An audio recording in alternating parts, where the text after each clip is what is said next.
from Chettinad Vidyashram. Today I am going to be narrating my story, The Mystery of the Lost Child.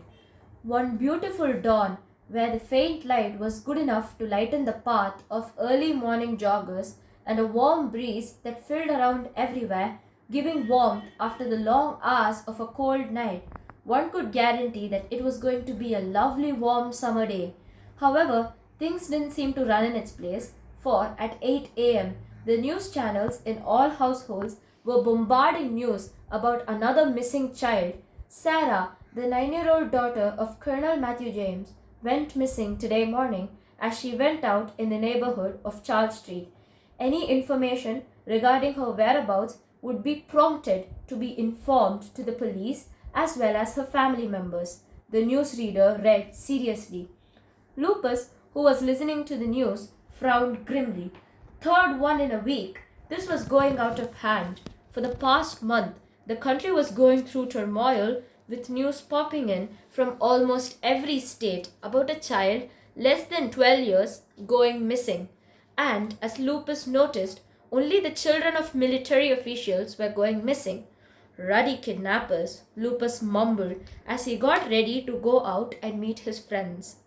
After 10 minutes, he went to the usual hangout spot, Humphrey's Cafe. His friends, Aitan and Sriram, were already there having latte. Aitan had wavy brunette hair and deep blue eyes which always reflected her thoughts and expressions. She was around 5'7", really fast, and had long hands and feet. Sriram, on the other hand, was born in India. He had the typical Indian curly black hair and deep brown eyes which were really quick in spotting things.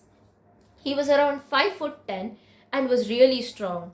Lupus had dark brown hair and sea green eyes. He was strong and nimble, around 5'8". What took you so long? Sriram inquired. And why do you look like you didn't sleep? Aitan demanded. I was trying to find clues about the ongoing crisis, Lupus said. Heard the latest news? Yeah, another one at dawn, ain't it? Sriram said. And again, a tween, Aitan said. Lupus nodded grimly. I thought we could put our heads together and try to find some more clues, he said. The others nodded in agreement. These three have been trying to solve this issue for the past 2 weeks. Let's see what we have got so far. Number 1, it is always a kid of a military official. Number 2, the kid victim is never older than 13 years. Number 3, it is always happening at dawn near a public place, Lupus said, which pretty much summed up onto what clues they had so far. They looked at each other gloomily. This was pretty much the same state since the past week. After an unhappy silence, Aitan spoke up. Do you think we might get any more clues if we walk by the park now? I mean, it can be something insignificant, but it can be of much use to us. The others agreed, and they all went on a stroll to the park. They were clever enough to wear their sunglasses and summer dresses to make an appearance of 3 good friends going on a casual stroll on a vacation. They scanned around as they walked, looking for any possible evidences which might help them to know more. Suddenly, Sriram spotted a pink bracelet which Sarah always wore wherever she went. He quickly nudged Lupus and Aitan and pointed it out. Isn't that the one she always wears? Lupus asked. Yeah, Sriram replied. Aitan quietly picked it up with a tissue and put it in her pocket. She was so fast that it looked like she was fixing her boots. They crossed the street and went into the park to avoid any suspicion from the human eyes and settled down on a bench next to the swings. All this while, not a word was said by them, not a sound. Now they all started talking, for a tsunami of questions started to engulf them. Sarah must have dropped the bracelet because it was the one thing which meant something really important to her, Lupus said. She must have dropped it to send a clue to anyone who knows her really well. Sriram nodded grimly. They both looked at Aitan, who seemed to be in deep thought. Finally, she noticed their gazes and replied, I think you've got the point. However, I was also thinking about maybe looking for more clues in the beach. The beach? Sriram and Lupus asked at the same time. Yeah, and for a very obvious reason. she replied, and started off, with the other two jogging behind to catch up, with a look of immense disbelief in their faces. As they reached the beach, Ayrton went towards the shore, walking casually as if it was the perfect time to enjoy the beach waters. At the place where the sands became wet, she halted and beckoned the other two to come carefully and silently. As the two came, they found her next to a huge drag mark as long as a 50-meter pool which had a slipper stuck to the sand. She asked Sriram to take a picture of the slipper as she and Lupus blocked him out of sight. Now, I think we must go speak to Sarah's parents. I'll explain in a while, she said impatiently, seeing that Ram was literally bursting with tons of questions. As they made their way back to 17th Charles Street, Lupus had a weird feeling that they were being followed. He casually turned back once or twice, but he couldn't spot anyone. If there was one word to describe the house, it was desperate. Poor Mrs. James was fighting to hold back her tears as she let them in. "You kids wanted to ask me something?" she asked after she comfortably seated them on a cushiony sofa. "Yes, Mrs. James," said Ayrton boldly, though she felt like a lump was present in her throat. "We are very sorry about what happened to Sarah. This may not be comforting, but please don't lose hope in finding her." Mrs. James merely nodded, but was unable to say anything. Ayrton went on, "We would like to know a few details on this case, if you are willing to give them to us. Firstly, where did your daughter go out this morning?" "She went out to the beach because she wanted to collect some seashells for her cousin's birthday surprise," Mrs. James replied. "Second, what is the color of Sarah's boots?" "They were a bright shade of pink," Mrs. James replied, confused. "Third, does Colonel have any enemies at camp?" Mrs. James was rather surprised by this question, lest she answered, "Why, there's a person at camp who always disagrees with him while handling the documents.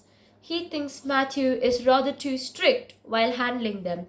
It's Lieutenant Morris Angler." "Thank you very much, Mrs. James. Can we please have some tea before we depart?"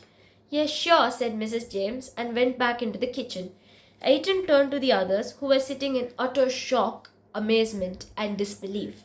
"See," she muttered, "the bracelets had particles of sand and was wet when I picked it up.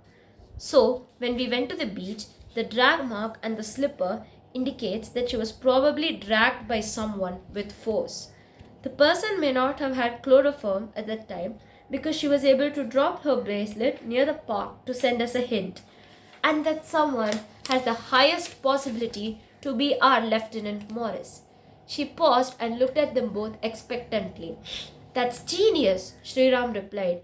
"Yeah, it all fits," said Lupus. "But I have a feeling that we're being followed by someone, don't you?" he asked in a whisper. "Most likely," Ram replied. "And that's why I have a plan. Ayrton, you stay back here and tell Mrs. James everything. Lupus, you leave through the back door and I leave through the front.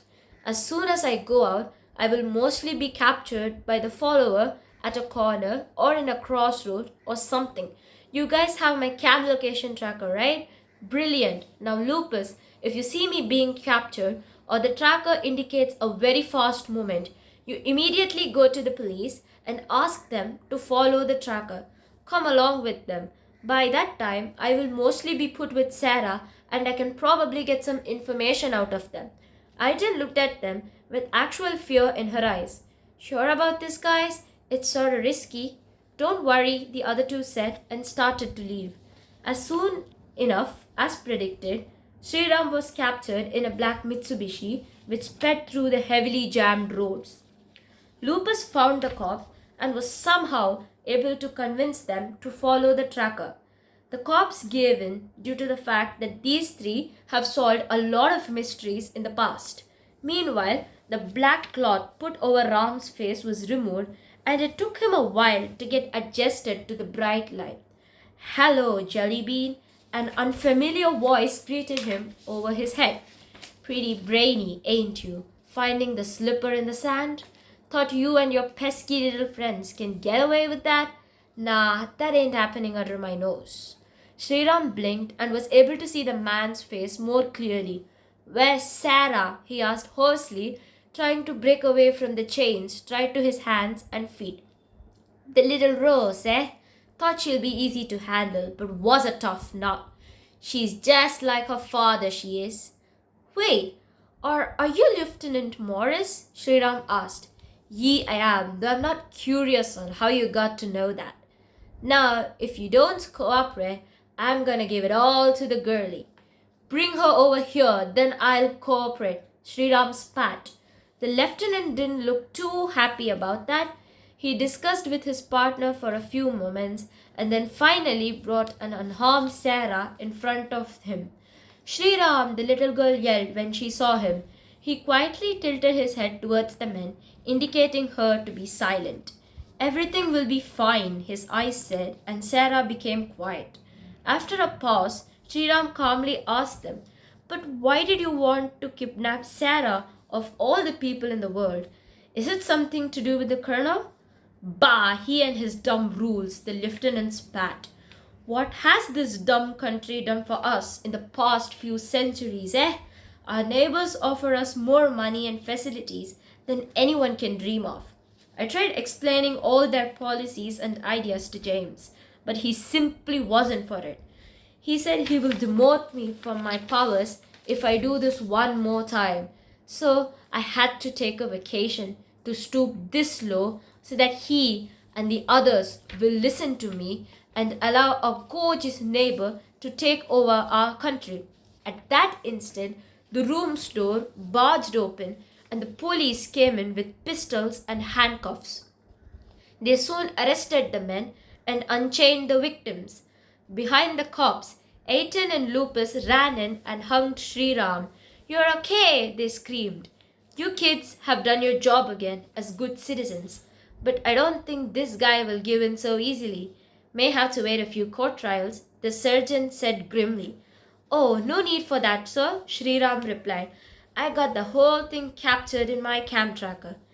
You guys are amazing, the sergeant exclaimed proudly and went out of the room.